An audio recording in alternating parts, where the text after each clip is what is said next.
Bonjour Monsieur Garcia. Voilà, CIPEBAT donc de l'éditeur espagnol CIPE et qu'on commercialise depuis un an en France.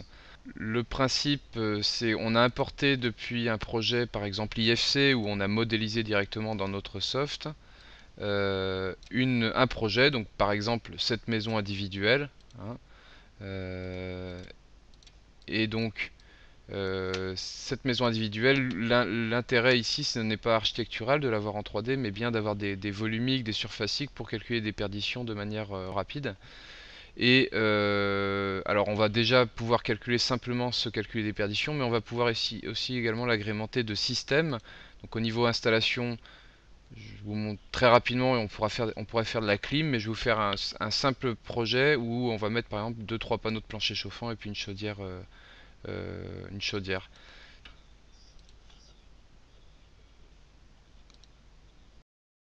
Là, pour le coup, les modules qu'on voit, parce qu'on a d'autres modules effectivement réglementaires thermiques 2005-2012 ou acoustiques, mais là, ces modules-là, c'est vraiment pour de l'étude d'exécution, très orientée entreprise génie climatique ou installateur, pour vraiment faire le calcul technique de ces perditions et, et le choix en fait des systèmes, quoi.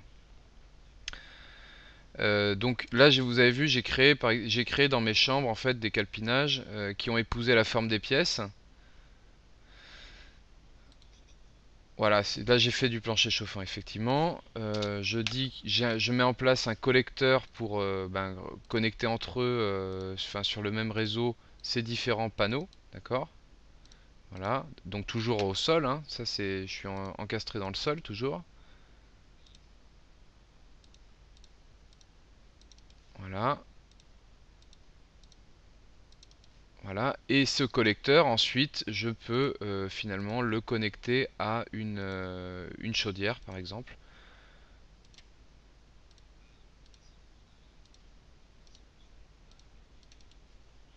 Ouais, voilà, on crée en fait l'ensemble de l'installation.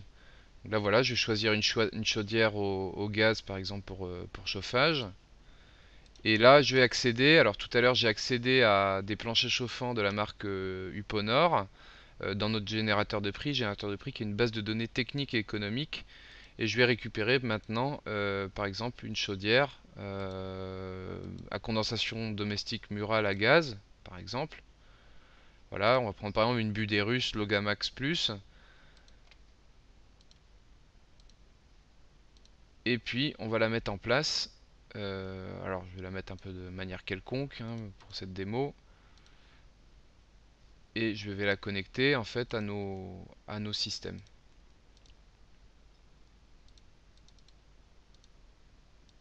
Voilà.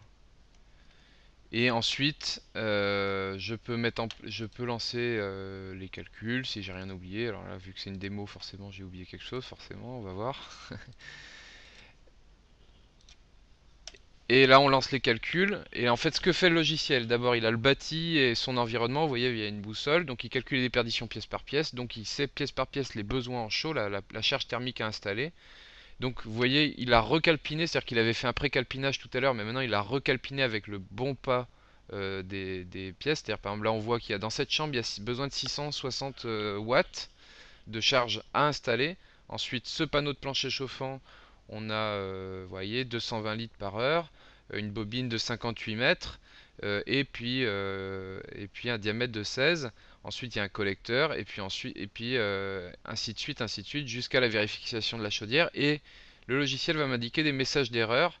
Par exemple, ici, que la température d'impulsion du système de chauffage, bah oui, j'ai choisi une chaudière qui a une température d'impulsion de 80 degrés. Et il vaudrait mieux que je la paramètre sur de la basse température pour du plancher chauffant. Donc il m'indique en fait ce type d'erreur. Toujours, l'idée c'est que ce soit toujours graphique effectivement. Voilà. Là par exemple, il va me donner d'autres informations. Par exemple, dans les WC, ben, il me dit que j'avais besoin de 199 watts hein, de déperdition et j'ai rien installé comme puissance de chauffage. Donc ben, il me le reproche, quoi. Il me demande de chauffer cette pièce là. Voilà, et puis à la clé, on peut sortir également les notes de calcul associées à tout ça pour validation auprès de bureau de contrôle ou quoi. Et puis les plans, ces plans-là qu'on voit finalement qu'on a calculé, ben, en plus on a un document graphique d'exécution. Et puis on a également un chiffrage.